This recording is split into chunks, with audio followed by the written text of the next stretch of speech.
and nothing to gain.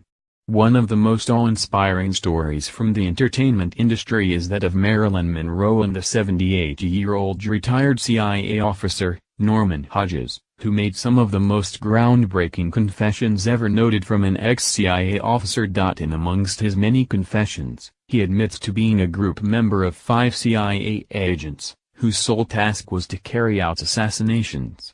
He also admits one of his assassinations being none other than glamour icon Marilyn Monroe, who was killed not just because of her ties with John F. Kennedy, but also because she slept with Fidel Castro, ultimately making her a massive national security risk. Hodges says he has no regrets. He claims he carried out 37 assassinations for the U.S. government between 1959 and 1972, including Marilyn Monroe. Hodges had worked for the CIA.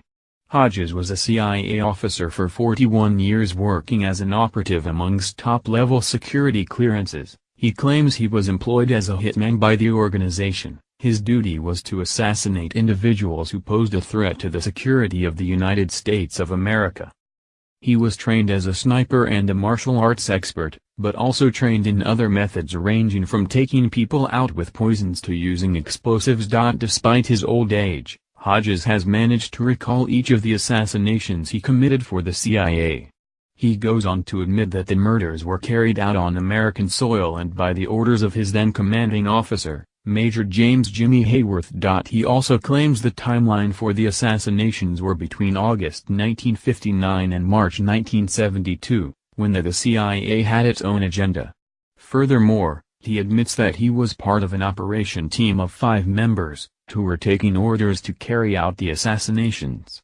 Their victims were from all walks of life, ranging from journalists, union leaders, political activists, artists and scientists, all of which were killed because their radical ideas posed a threat to the interests of the United States. Hodges admits that Marilyn Monroe was the only woman he had ever assassinated, a unique target at the time.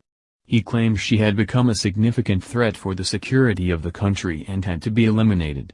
We had evidence that Marilyn Monroe had not only slept with Kennedy but also with Fidel Castro, says M. Hodges. My commanding officer, Jimmy Hayworth, told me that she had to die and that it had to look like a suicide or an overdose. I had never killed a woman before, but I obeyed orders. I did it for America. She could have transmitted strategic information to the communists, and we couldn't allow that. She had to die. I just did what I had to do. Marilyn Monroe died on the 5th of August 1962.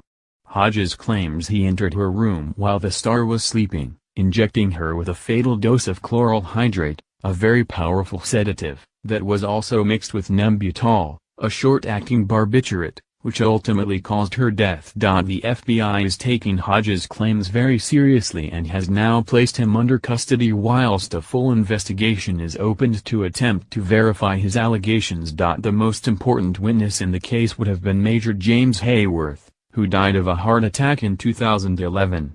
2 other CIA assassins who were identified by Hodges are also dead. This could open up many questions about the CIA's activities in America in that era. What do you think? Why would Hodges say something like this if it weren't true? Is it all conspiracy garbage? Let us know your thoughts. Source: from the book Hidden Truth Forbidden Knowledge by Dr. Stephen Greer, where he shows a copy of the CIA kill order sheet for Marilyn Monroe. Extracts from the book can be seen here.